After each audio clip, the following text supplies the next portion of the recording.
तो कहानी की शुरुआत होती है जेम्स संडरलैंड को लिखाते हुए, जो कि रास्ते में जा रहा होता है कि तभी उसकी कार मैरी नाम की एक लड़की से टकराने से बचती है। अब वो मैरी से बात करने लगता है जिसको वहीं पर जाना था, लेकिन अब उसकी बस छूट गई थी। जेम्स उससे बात करता है और उसको सॉरी बोलता है, जिस पर मैरी कहती है कि उसकी कोई गलती नहीं है और वो यहीं से सामने अपना टाउन दिखाती है जिसका नाम है द साइलेंट हिल। और अभी वो वहां पर जाना चाहती थी लेकिन अब नहीं जा सकती, तो जेम्स उसे वापस साइलेंट हिल तक ड्रॉप करने के लिए बोलता है, जिसके लिए वो मान जाती है। एनीवेज अब प्रेजेंट टाइम में जेम्स नशे का आदी हो चुका है, डिप्रेशन में रहता है क्योंकि मैरी और उसका रिश्ता खत्म हो चुका है। उसे मैरी के बारे में बुरे विजन्स आने लगे हैं जिसमें मैरी के साथ कुछ गलत हो चुका है और इस चीज से डील करने के लिए वो थेरेपी भी लेता है, लेकिन इस चीज का कोई फायदा नहीं होता।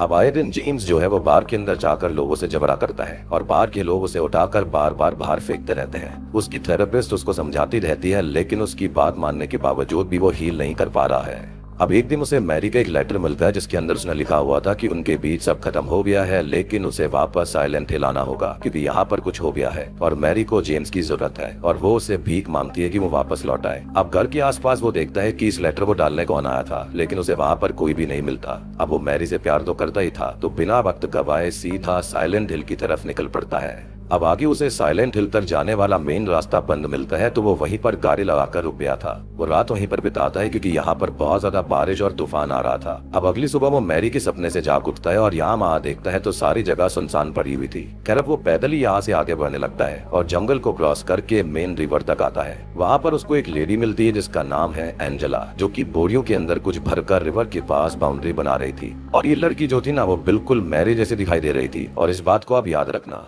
अब जेम्स उससे ये पूछता है कि यहाँ पर ये राख क्यों पड़ी हुई है, तो वो बताती है कि समर्स में जंगल में आग लग गई थी और कुछ कुछ इलाकों में तो अभी भी आग लगी हुई है और उसके बाद बारिश आई तो यहाँ का एनवायरनमेंट ऐसा हो गया। अब जेम्स उससे पूछता है कि उसे किसी को ढूंढना है तो वो क्या करे, जिस पर एंजेला कहती है कि उसे यहाँ पर कोई नहीं मिलेगा। फ्लड आने के बाद में यहाँ का पानी ट्रीटमेंट प्लांट खराब हो गया था, जिससे कि पानी साफ नहीं हो सकता और पॉल्यूटेड हो गया है, तो लोग यहाँ से जाने लगे हैं। खैर अब जेम्स वहाँ से आगे जाने लगता है, जिससे वो ये कहती है कि वो जिसे ढूंढ रहा है वो उसको नहीं ढूंढ पाएगा और वो जब भी वापस आएगा एंजेला को ही पाएगा। इतना सुनकर वो आगे चला जाता है। वो एक चर्च के पास से गुजरता है जहाँ पर वो मैरी और अपने पुराने मोमेंट्स को याद करता है। अब जेम्स मैरी के साथ ही साइलेंट हिल में रहने लगा था, जो कि उससे ये कहा करती थी कि उसने अभी इस जगह की बहुत सारे एरियाज को नहीं देखा है क्योंकि वो जेम्स को डराना नहीं चाहती। इस पर वो कहता है कि वो नहीं डरेगा। खैर थोड़ा और आगे जाने पर वो मेन टाउन में एंटर करता है और पूरा टाउन ही खाली पड़ा हुआ था, बिल्कुल वीराना था। सब जगह सुनसान इलाके थे, एक भयानक सा सन्नाटा फैला हुआ था और सब कुछ राख से ढका हुआ था। खैर वो आगे जाता है जिसको एक होमलेस मैन मिलता है जिसके पास एक रेडियो था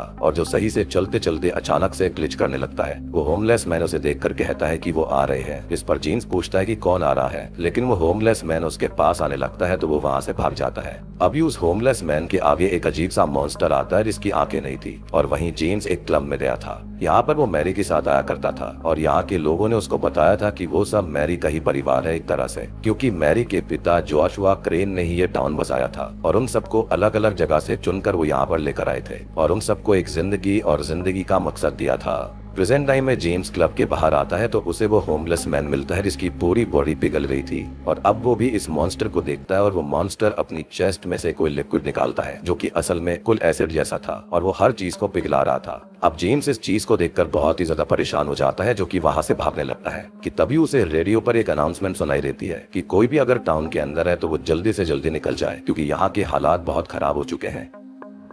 और एक रिपीट ब्रॉडकास्ट मतलब कि ये मैसेज पुराना है जो कि बार बार रिपीट हो रहा था। जेम्स यहाँ से आगे जाता है और अचानक से बारिश शुरू हो जाती है। अब पूरा का पूरा टाउन अजीब सी बेलों से गिर गया था, सब कुछ भयानक हो जाता है और ढेर सारे मॉन्स्टर जमीन के नीचे से बाहर आने लगते हैं। ये सब देखकर वो भागने लगता है, लेकिन अब उसे कॉकरोचेस दिखाई देते हैं जो कि बहुत ज्यादा बड़े, अजीब और भयानक थे और उन मॉन्स्टर्स की तरह इनकी भी आंखें नहीं थी। अब एक कॉकरोच उसके पास आता है जिससे बचकर वो भागने लगता है और एक बिल्डिंग अपार्टमेंट में आ जाता है जहाँ पर वो मैरी के साथ रहा करता था। अब तभी उसे यहाँ पर एक हल्की सी फीमेल परछाई दिखाई देती है और वो अपने घर जाने लगता है। खैर इसी बीच अब जेम्स जो होता है वो अपने थेरेपिस्ट को कॉल करके बात करता है। उनको बताता है कि वो मैरी के लिए साइलेंट हिल आया है, जिस पर वो कहती है कि वो जल्दी से जल्दी वापस आ जाए। वहाँ पर कोई भी मैरी नहीं है और वहाँ पर जेम्स का कोई घर भी नहीं है। खैर अभी वो आगे जाता है जिसको एक रूम के अंदर एक टीवी रखा हुआ मिलता है और पास में ढेर सारे टेप्स भी रखे हुए थे जो कि 2017 के महीनों के थे, जैसे कि जुलाई, दिसंबर एंड ऑल। खैर अब अचानक से जेम्स को एक पैनिक अटैक आता है। वो अपनी थेरेपिस्ट को ये बोलता है कि उसे फील हो रहा है कि मैरी उसके करीबी है और अब तक फोन डिस्चार्ज होकर ऑफ हो जाता है। वो आवाज से परेशान होकर इस रूम से बाहर जाता है और अपने फ्लैट में जाता है जहाँ पर उसे मैरी का एक सीक्रेट क्लोजेट मिलता है। यहाँ पर मैरी के फादर जोशुआ क्रेन की एक छोटी सी मूर्ति रखी हुई थी और सबसे बड़ी बात कि इस मूर्ति का चेहरा अजीब सा था, like open close mechanism type का। यहाँ पर और भी सामान थे और एक हॉस्पिटल बिल भी होता है जो कि अर्ली 1990s का था और उसकी एज उस वक्त भी 32 की थी। अभी फ्लैशबैक भी सामने आता है जब टाउन के लोग अक्सर मैरी के पास आते थे और इस सीक्रेट क्लोजेट वाले रूम में कोई अजीब सी प्रैक्टिस करते थे जो कि कभी जेम्स को समझ नहीं आती थी, ना ही पसंद आया करती, लेकिन मैरी उसको समझा लिया करती थी। खैर अब प्रेजेंट टाइम के अंदर जेम्स आगे बढ़ता है जिसको एक अजीब सा बीमार आदमी मिलता है जिसका नाम है एडी। जिससे वो ये पूछता है कि वो किसी को ढूंढ रहा है तो हॉस्पिटल कैसे जाए। इस पर वो कहता है कि पूरा शहर ही बर्बाद हो चुका है, यहाँ पर राख है, खराब पानी है और वो मॉन्स्टर्स भी हैं और शहर के अंदर कोई नहीं मिला, सब खत्म हो चुके हैं क्योंकि किसी को भी भागने का मौका तक नहीं मिला। अब जेम्स एडी से पूछता है कि वो यहाँ पर क्यों है तो वो ये कहता है कि उसे ये खाली शहर अच्छा लगता है, बिल्कुल जन्नत जैसा लगता है। खैर अभी जेम्स को एक बच्चे के रोने की आवाज सुनाई देती है और वो आगे बढ़ता है तो उसको एक पिंजरा मिलता है जिसके दूसरी साइड एक वेंट में बच्ची छिपी हुई थी जिसका नाम है लॉरा और उसके हाथ में एक म्यूटेटेड डॉल भी थी। अब जेम्स लॉरा को अपने साथ चलने बोलता है लेकिन एडी बार बार कहता है कि वो लॉरा को यहीं पर छोड़कर चला जाए, लेकिन वो उसकी एक नहीं सुनता। इतने में ही उनको एक आवाज सुनाई देती है और धीरे धीरे एक बड़ा सा अजीब सा मॉन्स्टर वहाँ पर आता है। इसको देखकर लॉरा वेंट में छुप गई थी। एडी कहता है कि जेम्स ने उस मॉन्स्टर को जवाब दिया है और अब वो उसे पीट कर भाग जाता है। अब ये मॉन्स्टर कीज तक आता है जिसके सर पर एक बड़ा सा पिरामिड जैसा हेलमेट है और हाथ में एक बहुत बड़ी तलवार टाइप की है और वो जेम्स पर हमला करने आगे बढ़ता है, उस केज को तोड़ने लगता है और यही तो मॉन्स्टर पिरामिड हेड है जो कि बहुत ही फेमस है साइलेंट हिल सीरीज के अंदर। खैर जेम्स उससे बचने दूसरी साइड भागता है जिसे एक नेकेड बॉडी मिलती है और ये बॉडी मैरी की होती है जिसका सर अपने आप ही अलग हो गया था और धड़ के अंदर से मकड़ी जैसे टेंटिकल्स निकल आते हैं। अब वो अपना सर वापस जोड़कर जेम्स के पास आती है जिसको देखकर वो दूसरी साइड भागने लगता है। अब वो एक हॉल में आता है और यहाँ पर जेम्स एक क्लोजेट के अंदर छुप जाता है जिसके पास वही स्पाइडर मॉन्स्टर आती है और अब वो उसको मार पाती इससे पहले ही पिरामिड हेड वहाँ पर आकर उस स्पाइडर मॉन्स्टर को खत्म कर देता है और जेम्स छुप कर ये सब देख रहा था। अब पिरामिड हेड जेम्स के पास आता है और उसके हेलमेट में एक हल्का सा क्रैक है जिससे एक पल को जेम्स उसकी आंखें देखता है जो कि इंसानों जैसी थी। वो जेम्स के करीब आने लगता है लेकिन अब सिटी के सायरन्स जो कि बार बार बज रहे थे वो बजने लगते हैं जिससे कि उन दोनों को तकलीफ होती है और इससे जेम्स वहीं पर बेहोश हो जाता है। अब अगली सुबह जेम्स को होश आता है और अब साइलेंट हिल फिर से चेंज हो गया था। ये वही अबैंडन टाउन बन जाता है लेकिन अभी रात जैसा मंजर नहीं होता। अब पिरामिड हेड वहाँ से जा चुका था और जेम्स क्लोजेट से बाहर आता है जिसको एंजेला मिलती है और उसने कहा भी था कि जब भी वो वापस लौटेगा उसे एंजेला ही मिलेगी। खैर वो एंजेला से पूछता है कि यहाँ पर चल क्या रहा है तो वो ये कहती है कि उसे यहाँ पर आना ही नहीं चाहिए था। यहाँ पर कई राज दफन है जो कि दफन ही रहने चाहिए और जेम्स कुछ भी करके मैरी को नहीं बचा पाएगा। जेम्स उससे आगे बात करने जाता है लेकिन वो चाकू निकाल लेती है और उसे दूर रहने के लिए बोलती है। वो उसे बोलती है कि यहाँ से चला जाए जिसके चलते वो चला जाता है। अब उसे बिल्डिंग के बाहर लॉरा मिलती है जिससे वो बात करता है और उसकी डॉल को नोटिस करता है जिसको वो छुपा लेती है। वो कहती है कि उसे मैरी ने ली थी। अब एक आवाज सुनकर वो वहाँ से भाग जाती है जिसके पीछे पीछे वो भी जाता है और अब जेम्स जो होता है वो मेज यानी कि एक भूल भुलैया जैसे जगह पर आकर खो जाता है। लॉरा तो गायब हो गई थी और अब जेम्स को मारिया नाम की एक लड़की मिलती है जो कि उससे ये कहती है कि वो यहाँ से बाहर जाना चाहती है और वो हफ्तों से यहीं पर फंसी हुई है। वो उसे देखकर बोलता है कि वो दिखने से तो नहीं लग रही है कि हफ्तों से यहाँ पर है और बिना खाना और पानी ये कैसे जी रही है। खैर अभी वो अपनी गर्लफ्रेंड को ढूंढने ब्रुक हेवन हॉस्पिटल जाना चाहता है।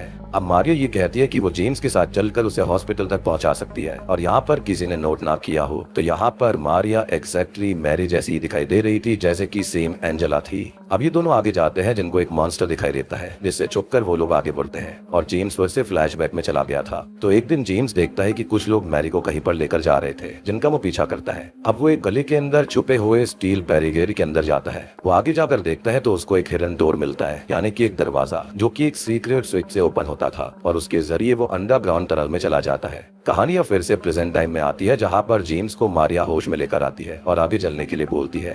अब ये लोग हॉस्पिटल आते हैं जहाँ पर मैरी को एक रूम के अंदर एक टेप मिलती है जिसके अंदर मैरी और उसके डॉक्टर की रिकॉर्डिंग्स थी जो कि ये कह रहा था कि मैरी को सालों से जो ड्रग दिया गया था उसने उसकी बॉडी को डैमेज करके उसकी फ्री विल को मार दिया है। मारिया कहती है कि यहाँ पर अक्सर रूमर्स रहे हैं कि जोशुआ क्रेन एक कल्ट चलाता था और उसके मारने के बाद उसके फॉल फॉलोअर्स उसे एक गॉड की तरह पूजा करते थे। अभी जेम्स फिर से फ्लैशबैक में जाता है जहाँ पर उस दिन वो टनल में ये देखता है कि वहाँ पर कल्ट के सभी लोग मैरी को ड्रग दे रहे थे और एक अजीब सा रिचुअल कर रहे थे जिसमें सब मैरी के ऊपर से खून लीक करने लगते हैं और वो ये कहती है कि ये खून उसका नहीं है। साथ ही साथ उसे ये ड्रग अच्छा लगता है और वो उसे पूरा करता है, उनका पार्ट बनाता है। अब प्रेजेंट टाइम में हॉस्पिटल चेंज होकर रात जैसा नाइटमेयर वर्जन में बदल जाता है और मारिया जेम्स को लेकर यहाँ से भागने लगती है। अब आगे चलकर उनको ढेर सारी म्यूटेटेड नर्स डॉल्स मिलती है जो कि उन पर हमला करने आने लगती है, जिनसे वो बचने के लिए एक लिफ्ट में जाते हैं, लेकिन एक डॉल मारिया को स्टैब करके घायल कर देती है। और आपको याद होगा अगर आपने पास्ट वाली यहाँ पर साइलेंट हिल मूवीज देखी होंगी तो इन नर्स को आप जानते होंगे। अब जेम्स मारिया को दूसरे फ्लोर पर ले जाकर एक रूम में लेटा देता है जहाँ पर वो कहती है कि जेम्स कह सकता है जो वो कहना चाहता है कि मारिया मैरी जैसी दिखती है। खैर अभी वो कुछ नहीं बोलता और मैरी को ढूंढने और मारिया के लिए हेल्प लेने निकल जाता है, जिससे वो कहती है कि वो एक वादा करे कि जब जेम्स को पता चल जाए कि मैरी जा चुकी है तो वो यहाँ से चला जाएगा और फिर वो कभी मुड़कर वापस नहीं देखेगा।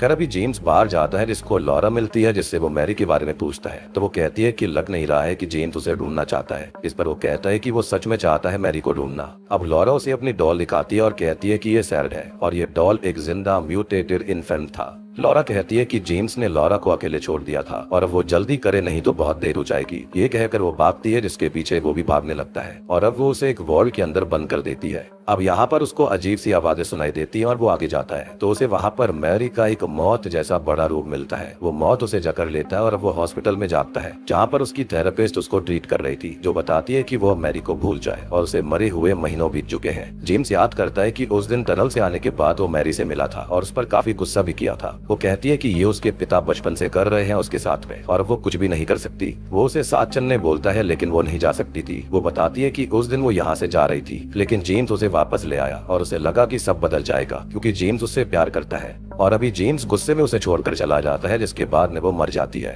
थेरेपिस्ट ने महीनों तक उसका इलाज किया लेकिन वो ठीक नहीं हुआ, जो सदमे में था कि उसके छोड़ने के बाद ही मैरी मारी गई और अब उसका दिमाग उसे यकीन दिलाने लगा हुआ है कि मैरी जिंदा है जिसको वो बचा सकता है। खैर अब जेम्स जो होता है वो साइलेंट हिल में जाता है, जो कि काफी शॉकिंग बात थी और मारिया उससे ये कहती है कि वो साथ जा सकते हैं या फिर यही रह सकते हैं, जिसके साथ ही वो उसे किस करती है लेकिन अब वो लिफ्ट में बैठकर जाने लगता है। खैर अब यहाँ पर वो मैरी से कहने लगता है कि वो रियल नहीं है, लेकिन अचानक से वहाँ पर पिरामिड हेड आकर मारिया को खत्म कर देता है। और आपको यहाँ पर नेम में कंफ्यूजन हो रही होगी लेकिन इसका जवाब मैं आपको आगे दूंगा। अब जेम्स पिरामिड हेड के हेलमेट के अंदर देखता है जहाँ पर वो खुद को ही पाता है। एक फ्लैशबैक में उसने डिप्रेशन में खुद को ड्रॉ किया था और यहाँ पर अपने चेहरे पर पिरामिड केज बना दी थी। अब अचानक से मेज टूट जाती है, यानी कि भूल भुलैया टूट गई थी, जिसके अंदर मैरी की लगी हुई ढेर सारी तस्वीरें भी बिखर जाती है। अब जेम्स चलते हुए लेक व्यू होटल के सामने जाता है और लेक से बाहर निकलकर होटल में जाता है। वहां से उसे लॉरा मिलती है जो कि कहती है कि फाइनली वो यहाँ पर पहुंच ही गया और अब वो उसे पूछती है कि उसका रियल नेम क्या है। तब जेम्स को याद आता है कि मैरी का तो पूरा नाम असल में मैरी एंजेला लॉरा क्रेन था, मतलब कि यहाँ पर एंजेला और लॉरा जेम्स के दिमाग से बनी है और मारिया भी, यानी कि ये कोई और नहीं बल्कि एक ही व्यक्ति है। खैर अब वो खुद को एक रूम में पाता है जहाँ पर मैरी बीमार हालत में बैठी हुई थी और वो मॉन्स्टर उसको निगल रहा होता है, यानी कि खुद में मिला रहा होता है। फिर से जेम्स खुद को कहीं और पाता है और इस बार वो लेक व्यू होटल की छत पर था जहाँ पर उसे मैरी की लाश मिलती है और अब वो फिर से फ्लैशबैक में जाता है जहाँ पर खुलते हैं इस कहानी के असली पत्ते। तो आगे जाने से पहले हम थोड़ा सा साइलेंट हिल को समझ लेते हैं। अब हम मूवी के बारे में बात करेंगे तो मूवी के अंदर मैरी रियल है, जोशुआ क्रेन रियल है, उसका कल्ट भी रियल है। अब कल्ट के लोग जो होते हैं वो अपने गॉड को जगाने की कोशिश कर रहे थे और इस चक्कर में एक डार्क डायमेंशन यानी कि साइलेंट हिल उससे जुड़ जाता है, यानी कि रियल दुनिया से। अब ये डायमेंशन साइकोलॉजी से अटैच होता है और यहाँ पर आने वाला जो हॉरर देखेगा वो उसकी ही दिमाग से जुड़ा हुआ होता है, जिस पर साइलेंट हिल का ईविल फीड करता है। यहाँ पर जो मॉन्स्टर्स होते हैं वो विक्टिम के दिमाग से ही बनते हैं और सिंपल भाषा में समझाया जाए तो साइलेंट हिल का ईविल विक्टिम को रियल वर्ल्ड से उठाकर उसके ही दिमाग में कैद करके साइलेंट हिल को लेकर आता है और वो इंसान रियल वर्ल्ड में अपना वजूद खो देता है। उसको समझ में नहीं आता कि रियल क्या है और नकली क्या है। खैर अब होटल की छत पर जेम्स मैरी की बॉडी को देखता है और फाइनली उसको याद आता है कि जब ब्रेकअप के बाद वो मैरी से मिला था तो वो बहुत बीमार थी। वो कहती है कि उसके पिता ने उसे हमेशा पॉइजन दिया और अब वो यहाँ पर फंस चुकी है, यहाँ का ईविल उसको खा रहा है, यानी कि उसका सैक्रिफाइस दिया जा रहा था। अब वो जेम्स से मदद मांगती है कि वो उसको खत्म कर दे और उसे तड़पने से बचाने के लिए ही जेम्स ने भारी मन से उसे खत्म कर दिया था और यही गिल्ट वो अपने साथ आज तक लेकर घूम रहा है। Now coming back to the lake view hotel, यहाँ पर मैरी की बॉडी को फाड़ कर ढेर सारे मॉथ्स बाहर आते हैं और उसका मौत जैसे रूप को वो देखता है और मौत जो होती है वो हमेशा यहाँ पर डेथ को दर्शाते हैं। साथ ही साथ जेम्स फाइनली एक्सेप्ट कर चुका होता है कि उसने ही मैरी को खत्म किया था उसकी सफरिंग को दूर करने के लिए। अब मौत मैरी उसे लेविटेट करके अपने पास बुलाती है और वो उसे ये कहता है कि उस दिन उसे भी उसके साथ खत्म हो जाना चाहिए था। अब मैरी ने तो उसको माफ कर दिया था लेकिन वो खुद को कभी माफ नहीं कर पाया। सडनली सब चेंज हो जाता है और वो मैरी की बॉडी को लेकर अपनी कार में रखकर यहाँ से निकल जाता है। वो एक लेक में कार को गिरा देता है और ये कहता है कि अब वो उसे दूर नहीं जाएगा। अब फाइनली वो उस दिन पहुंच गया था जब वो पहली बार मैरी से मिला था और इस बार वो उसे साइलेंट हिल ना ले जाकर अपने साथ दूसरे शहर कहीं पर ले जाता है। इसका मतलब कि ऐसे उसे पीस मिल गया था उसकी सोल को और ये रियल वर्ल्ड नहीं था बल्कि वो दुनिया थी जहाँ पर वो हमेशा से मैरी के साथ रहना चाहता था। अब यहाँ से जेम्स का शरीर तो खत्म हो चुका है, जैसे कि वो मैरी को स्टार्टिंग में साइलेंट हिल लेकर गया था। उसके बाद में सब कुछ गलत हुआ लेकिन इस बार वो उसको वहाँ पर लेकर नहीं गया। और सबसे बड़ी बात यह है कि साइलेंट हिल रियल जगह है और वो विक्टिम से खुद बनती है, लेकिन यहाँ पर 3 लेयर्स के अंदर साइलेंट हिल है जहाँ पर कर्ट के लोग हैं, दूसरा डायमेंशन से जुड़ा हुआ है और तीसरा नाइटमेयर साइलेंट हिल जो कि विक्टिम से बनता है। रियल साइलेंट हिल के अंदर जेम्स हमेशा मैरी को लेकर गया, दूसरा साइलेंट हिल वो देख कर आया जब उसने ब्रेकअप कर लिया और तीसरा साइलेंट हिल वो था जहाँ पर वो खुद पहुंच गया था। और अब उसने ही साइलेंट हिल बनाया है तो उसके साइलेंट हिल के अंदर उसे उसकी कहानी चेंज करने का एक मौका मिल गया, यानी कि फाइनली वो इस जगह पर मैरी के साथ में, मारिया के साथ में खुश रह पाएगा। इसी के साथ में return to the silent hill movie यहीं पर खत्म हो जाती है। तो दोस्तों ये थी return to the silent hill film की कहानी जिसके अंदर इतना ज्यादा पोटेंशियल था लेकिन इन लोगों ने इस मूवी को बिल्कुल बर्बाद कर दिया और मुझे ऐसा लगता है कि इसको बनाना ही नहीं चाहिए था। पहले 2 पार्ट्स इनफ थे और वो काफी कल्ट क्लासिक थे, क्योंकि देखो यहाँ पर जो साइलेंट हिल है उसका मीनिंग ही इन लोगों ने बिल्कुल बदल दिया। स्टार्टिंग वाली कहानियों के अंदर इसको काफी अच्छे से दिखाया गया था और एक और चीज की यहाँ जो पिरामिड हेड था वो खुद जेम्स ही था, इसलिए वो हमेशा यहाँ पर मैरी को मारने की कोशिश कर रहा था। आप जानते हो कि मैरी, एंजेला, लॉरा सब एक ही लड़की थी और बात करी जाए कि लॉरा के पास में एक डेड फीटस की डॉल थी तो हो सकता है कि वो कभी प्रेग्नेंट भी हुई होगी लेकिन उसका अबॉर्शन हो गया होगा या फिर उसका सैक्रिफाइस दिया गया होगा, जिसके चलते वो भी उसके मन की अधूरी इच्छा थी यानी कि मां बनने की। और जेम्स को यहाँ पर ढेर सारी चीजों का दुख था जो कि यहाँ पर कन्वर्ट हो गया था साइलेंट हिल में और यही दर्द उसको साइलेंट हिल से जोड़ा करता था। यानी कि यहाँ पर जो ये साइलेंट हिल है वो तो है ही रियल, लेकिन उससे जुड़ने के लिए यहाँ पर इंसान के अंदर गिल्ट और ट्रॉमा होना चाहिए। और बात रही मैरी की तो उसका सैक्रिफाइस, उसके यहाँ पर रिचुअल्स तो स्टार्टिंग से करे जा रहे थे और इसलिए यहाँ पर जेम्स भी इस चीज से जुड़ गया था। तो उम्मीद करता हूँ कि आपको ये मूवी अब अच्छे समझ में आ गई होगी। समझ में आ गई है तो वीडियो को लाइक कर दीजिए, चैनल के ऊपर नए हो तो सब्सक्राइब कर लो।